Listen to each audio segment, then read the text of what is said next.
Mungkin judul thumbnailnya terlalu ekstrim ya. Tinggal di Bali jadi kuli bangunan, apakah bisa hidup?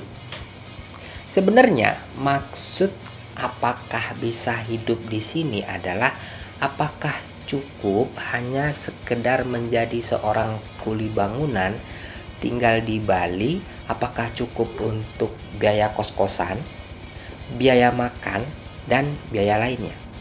Yuk kita bahas.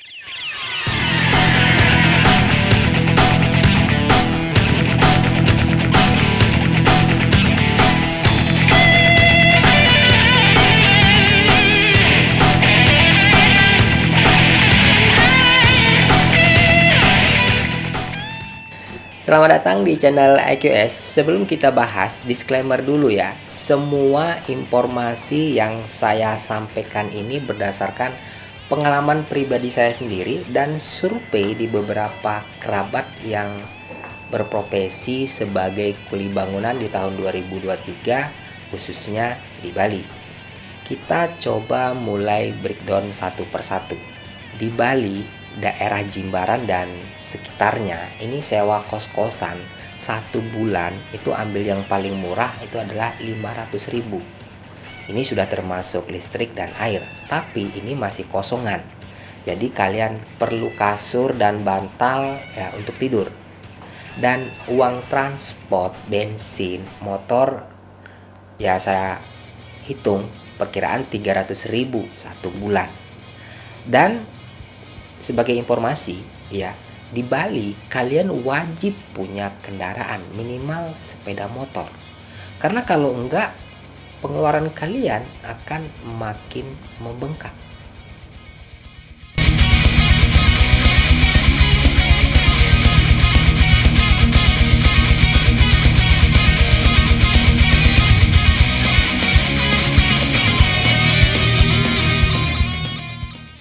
Lalu untuk makan, dari sarapan misal nasi jinggo 5.000-an plus minum anggaplah 10.000.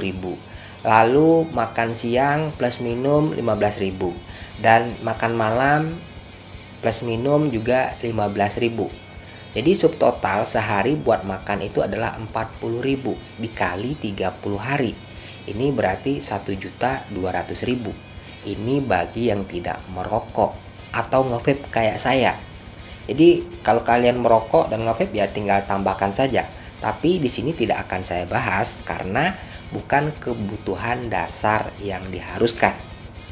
Nah, jadi total untuk biaya kos-kosan, biaya makan, biaya transport itu dibutuhkan sebesar 2 juta rupiah per bulan.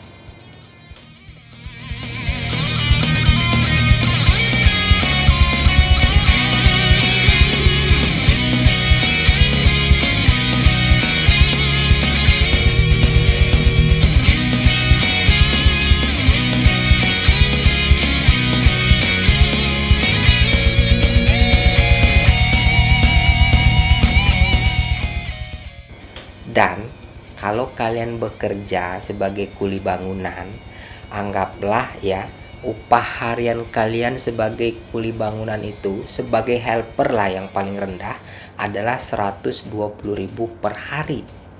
Dan bekerja selama 6 hari seminggu, jadi dalam 1 bulan kalian itu bekerja sebanyak 24 hari.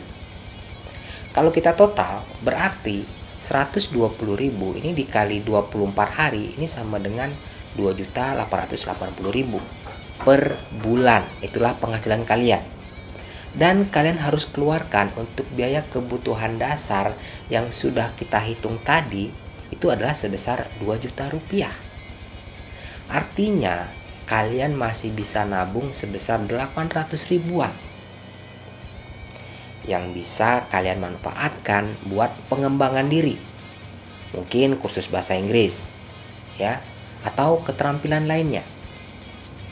Nah, kenapa saya bilang kursus bahasa Inggris? Ya, karena kalian pasti tahu lah kalau di Bali itu banyak bule ya. Jadi kalian harus bisa komunikasi bahasa Inggris. Nah, kalau kalian bisa bahasa Inggris, mungkin kalau kalian di hire sebagai helper harian oleh salah satu bule, ya gaji kalian pasti akan sedikit berbeda. Seperti itu.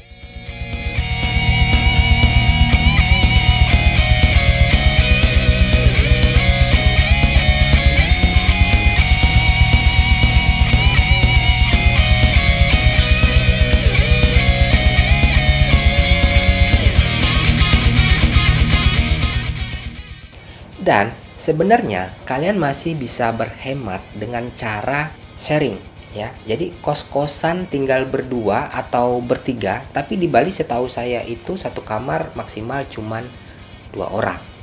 Tapi masih ada di beberapa tempat satu kamar itu bisa tinggal bertiga. Asal rajin nyari-nyari aja ya, searching di sekitaran Denpasar ya. Dan untuk transport itu satu motor berdua juga bisa kalau misalkan kalian kerjanya kebetulan di tempat yang sama. Jadi bisa lebih hemat biaya transport.